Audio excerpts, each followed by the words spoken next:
തനിച്ച്. അയാളുടെ ആദ്യ യുദ്ധമായിരുന്നു.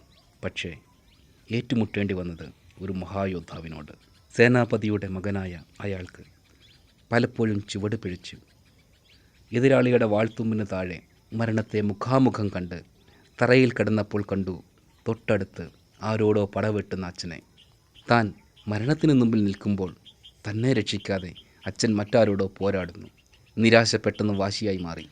ശത്രുവിൻ്റെ വാൾത്തുമ്പിൽ നിന്നും ഉരുണ്ടുമാറിയ അയാൾ ശത്രുവിൻ്റെ വാൾ ചവിട്ടിത്തെറിപ്പിച്ചു. തുടർന്ന് നേർക്ക് നേരെയുള്ള മല്ലയുദ്ധം.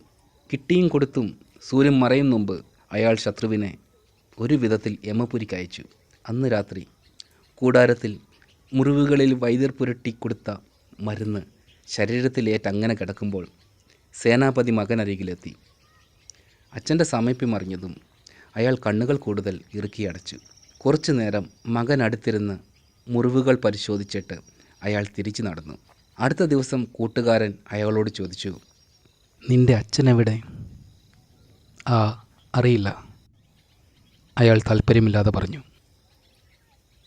മരണത്തിന് മുമ്പിലായിരുന്നു ഇന്നലത്തെ ദിവസം മുഴുവൻ ഞാൻ. മഹാരഥിയാണത്രേ. ഞാൻ വാൾത്തലപ്പിൽ കുടുങ്ങിക്കിടക്കുമ്പോഴും വേറെ ആരോടോ യുദ്ധം ചെയ്യുന്നു. എന്നിട്ട് രാത്രിയിൽ കൂടാരത്തിൽ കയറി വന്നു. ഞാൻ കണ്ടതായി പോലും നടിച്ചില്ല. സേനാപതിയുടെ മകൻ്റെ ക്രോധത്തിലുള്ള മറുപടി കേട്ടപ്പോൾ സുഹൃത്ത് അവൻ്റെ തോളിൽ പതുക്കെ തട്ടി. പിന്നെ പറഞ്ഞു, നീ നിന്നെ രക്ഷിക്കാതെ മറ്റൊരാളോട് യുദ്ധം ചെയ്യുന്ന നിൻ്റെ അച്ഛനെയാണ് കണ്ടത്. എന്നാൽ ഇന്നലെ മുഴുവൻ നിൻ്റെ അച്ഛൻ നിൻ്റെ ചുറ്റിനുമുണ്ടായിരുന്നു. മഹായോദ്ധാവിൻ്റെ സൈന്യത്തിലുള്ളവർ നിന്നിലെത്താതെ അവരെ ഇല്ലായ്മ ചെയ്ത് ഒരു പരിച പോലെ നിന്നെ കാത്തു സൂക്ഷിച്ചത് നിൻ്റെ അച്ഛനാണ്.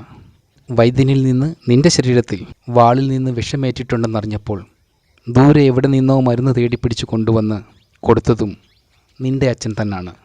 ഇനിയും നീ ഇങ്ങനെയൊക്കെ അച്ഛനെക്കുറിച്ച് ചിന്തിച്ചാൽ ജീവിതയുദ്ധത്തിൽ നീ ഒരിക്കലും വിജയിക്കില്ല.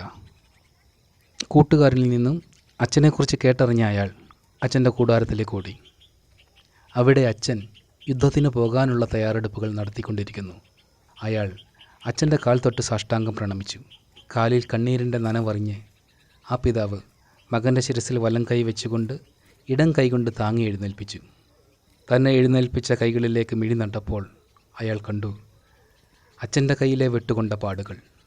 അവ തനിക്കേറ്റവയേക്കാൾ ആഴമുള്ളതാണെന്നറിവുണ്ടായപ്പോൾ അയാളുടെ കണ്ണിലെ ജലധാരയ്ക്ക് വേഗം കൂടി.